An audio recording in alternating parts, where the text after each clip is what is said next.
जय मां कामाख्या। आपका बहुत बहुत स्वागत है कामाख्या धाम में। धनु राशि मार्च मास सन 2022 कैसा रहेगा आइए जानते हैं, लेकिन उससे पहले एक नजर डालते हैं मुख्य त्योहारों पर। 1 तारीख को महाशिवरात्रि है, 2 को अमावस्या है, 10 को होलाष्टक प्रारंभ हो रहे हैं और 14 तारीख को अमल की एकादशी है और 17 तारीख को होलिका दहन है, 18 तारीख को होलिका पर्व है, 25 तारीख को शीतला माता जी का व्रत है और 28 तारीख को पाप मोचनी एकादशी है। और अब बात करते हैं ग्रह गोचर पर, लेकिन उससे पहले जानते हैं ग्रहों की स्थिति। बुध देव कुंभ राशि में 6 मार्च को प्रवेश करेंगे और बुध देव वही मीन राशि में 24 मार्च को प्रवेश कर जाएंगे। सूर्य देव मीन राशि में 14 मार्च को प्रवेश करेंगे।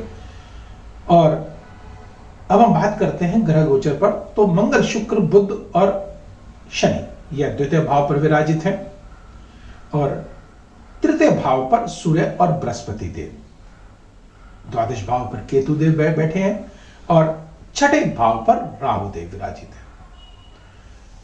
किन तिथियों को हमको कार्य नहीं करना चाहिए, हमारे लिए अशुभ है, विघ्न बाधाएं हो जाती हैं, कार्य में अड़चन हो जाएगी, बनते बनते कार्य हमारे बिगड़ जाएंगे, उन तिथियों का हमको विशेष ध्यान देना चाहिए। वह तिथियों को जानेंगे और इस राशि को देखने का हमारा पर्पस भी यही है कि हम उन तिथियों को जान लें कि जिन तिथियों को हमको कार्य नहीं करना या भूल चूक हमसे गलती हो सकती है, या उन तिथियों को हम सावधान रहें। और अगर कोई ग्रह अशुभ है तो उसको शुभता में कैसे परिवर्तित किया जाए, मां कामाख्या की कृपा से यह भी जानेंगे और उसका उपाय करेंगे और इस माह को चमत्कारिक व मंगलमय बनाएंगे। अब हम प्रारंभ करते हैं बृहस्पति देव से, क्योंकि लग्नेश बृहस्पति हैं धनु राशि के और वह तृतीय भाव पर विराजित है। निश्चित है तृतीय भाव जो है वह आस पड़ोस का होता है, हमारे भाई बहनों का होता है और हमारे पराक्रम का होता है। मुख्यतः भाई बहनों के साथ हमारे अच्छे संबंध होंगे, आस पड़ोस के साथ हमारे अच्छे संबंध होंगे और पराक्रम भी हमारा इस माह अवश्य बढ़ेगा। और यहां से पंचम दृष्टि से यह जब सप्तम भाव को देखेंगे तो सप्तम भाव हमारा दैनिक आय का है। दैनिक आय में वृद्धि अवश्य होती दिखाई दे रही है, अर्थात जो व्यापारिक वर्ग है उनके लिए यह माह सोने में सुहागे का कार्य करेगा, क्योंकि यहां से यह नवम दृष्टि से आय स्थान को भी देख रहे हैं, अर्थात आय में वृद्धि होगी। और सप्तम स्थान सप्तम दृष्टि से यह नवम भाव को देख रहे हैं, जो कि भाग्य का भाव है, तो भाग्य में वृद्धि होगी। छोटी छोटी आपकी धार्मिक यात्राएं हो सकती हैं जो कि सुखद होंगी।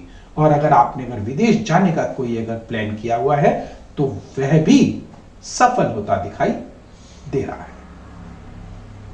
और हमारे पारिवारिक जीवन में भी अगर कोई मतभेद चल रहा है, अलगाव चल रहा है, तलाक तक की स्थिति आई हुई है, तो निश्चित गठबंधन होता दिखाई दे रहा है, अर्थात प्रेम और सौहार्द का माहौल बनता हुआ दिखाई दे रहा है। पारिवारिक जो अनबन होगी वह निश्चित खत्म होती दिखाई दे रही है इस माह।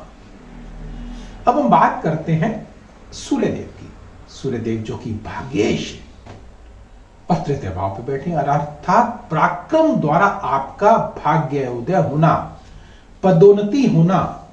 अगर आपका कोई प्रमोशन ड्यू है तो निश्चित इस माह आप अवश्य प्रमोट होंगे।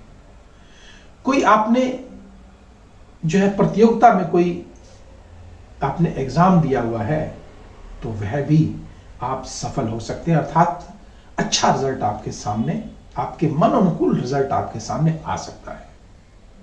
लेकिन ध्यान रखिएगा अपनी मूल कुंडलियों में ग्रहों की स्थितियों को अवश्य ही किसी योग्य विद्वान द्वारा अवश्य दिखाएं। आइए हम बात करते हैं मंगलदेव की। मंगलदेव जो कि पंचमेश हैं और हमारे द्वादशेश हैं। पंचमेश जो कि हमारी इच्छा शक्ति को प्रबल करते हैं, मजबूत करते हैं, हिम्मत देते हैं, साहस देते हैं। और वह द्वितीय भाव पर बैठे हैं, अर्थात धन के भाव पर बैठे हैं, परिवार के भाव बैठे हैं, तो परिवार में किसी तरह से भी अग्रेसिवनेस आपके अंदर आ सकती है और आपके अंदर उत्तेजना ज्यादा पैदा होगी। जिसके कारण से मतभेद पैदा हो सकते हैं। और साथ में शुक्रदेव बैठे हुए हैं, तो निश्चित ध्यान रखिएगा, अगर किसी प्रेम प्रसंग में अगर हैं तो वह उजागर हो सकते हैं और मतभेद पैदा हो सकते हैं, और अपने करियर में भी आप दाग लगा सकते हैं अगर आपका झुकाव इस ओर हुआ तो। अगर आप अपना करियर बनाना चाहते हैं तो ध्यान रखिएगा, इस माह आपको विशेषतः प्रेम संबंधों से बचना चाहिए, वरना आपकी जिंदगी को ग्रहण लग सकता है। अब हम बात करते हैं बुधदेव की। बुधदेव जो कि द्वितीय भाव पर विराजित हैं, सप्तम और दशम के स्वामी होकर। सप्तमेश की अगर बात करें तो पारिवारिक भाव है और पार्टनरशिप का भाव है, और द्वितीय स्थान पर अर्थात आय में वृद्धि अवश्य होगी, पार्टनर के द्वारा होगी। निश्चितता जब हम दशम भाव की बात करते हैं तो जैसा मैंने कहा कि आप उच्च पद पर प्राप्त होंगे और आपको धन का भी लाभ होगा। आज अगर बुध की अगर बात करते हैं तो निश्चित जो जातक इलेक्शन में खड़े हुए हैं उनके लिए भी यह माह निश्चितता पॉजिटिवनेस देता हुआ दिखाई दे रहा है। लेकिन ध्यान रखें कि अपनी मूल कुंडलियों में अवश्य आंक लें, क्योंकि वहां पर अगर बुध की स्थिति अगर उच्च अगर है तो निश्चित आपको विजय आप अवश्य होंगे। अब हम बात करते हैं यहां पर शुक्रदेव की। शुक्रदेव जो कि षष्ठेश के भी स्वामी हैं और साथ में एकादशेश के भी।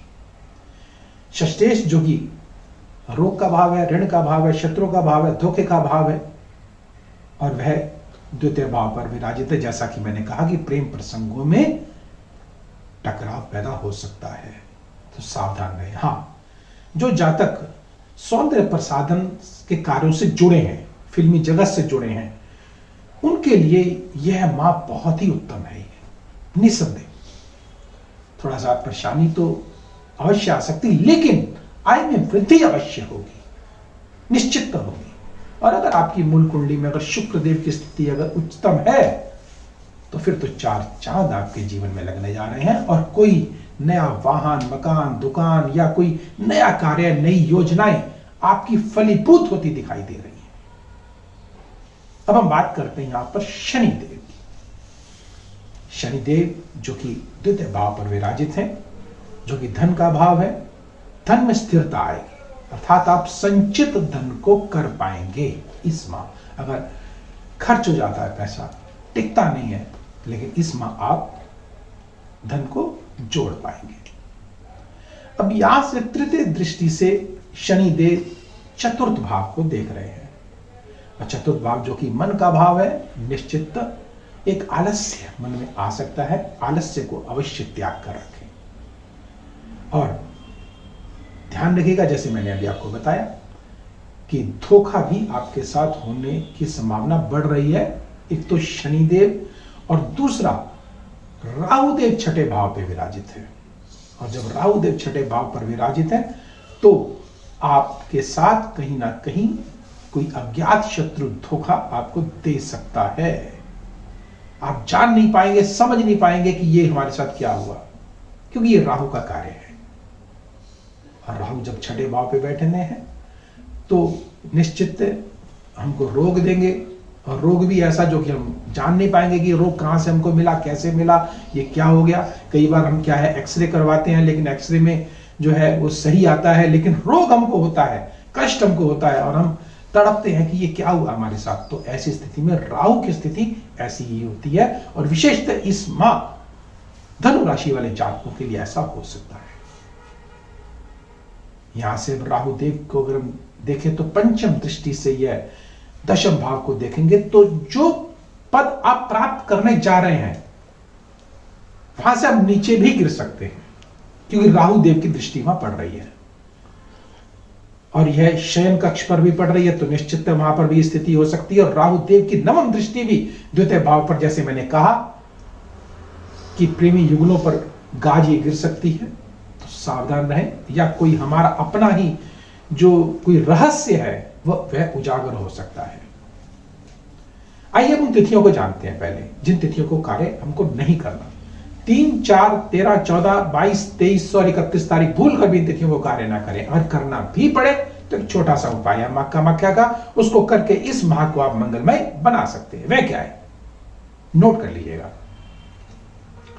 और इससे पहले वीडियो को लाइक करें, सब्सक्राइब करें और बेल बटन को अवश्य दबाएं, जिससे अगला वीडियो सबसे पहले आपके पास पहुंचे और आप लाभान्वित हो सके। अगला वीडियो आपके पास आएगा कि चुनाव कैसे जीता जाए, या विद्या में जो रुकावटें आ रही हैं, या प्रेम प्रसंगों में रुकावटें अगर आ रही हैं तो वह कैसे हम आगे बढ़े, अपने पारिवारिक जीवन को कैसे आगे बढ़ाएं, जानेंगे अगले वीडियो में। आइए एक छोटे से उपाय को पहले जानते हैं। पंचमुखी रुद्राक्ष को लीजिएगा, काम्या सिंदूर उस पर लगाइएगा और व्हाइट पेपर में रैप करके सिर के तकिए के नीचे उसको रात को रख दीजिएगा और प्रातः काल शोम ओम ओम उठ मंत्र का जाप करते हुए अपने सिर के ऊपर से 7 बार घुमा करके मां कामाख्या का नाम लेकर के और शिवलिंग पर अर्पण कराइएगा। निश्चित जिस भी मनोकामना के साथ आप वहां पे रुद्राक्ष को रखेंगे वह मनोकामनाएं आपकी अवश्य पूर्ण होगी। अगर कोई विशेष जानकारी आप लेना चाहते हो तो नंबर स्क्रीन पर चल रहे हैं, व्यक्तिगत रूप से भी आप हमसे संपर्क कर सकते हैं और मां कामाख्या के अचूक तांत्रिक उपाय जान सकते हैं। तो अब समय की सुई इशारा कर रही है कि मुझे अपनी वाणी को यहीं विराम देना होगा। जाने से पूर्व छोटा सा निवेदन, लाइक करें, सब्सक्राइब करें और बेल बटन को अवश्य दबाएं। जय मां कामाख्या।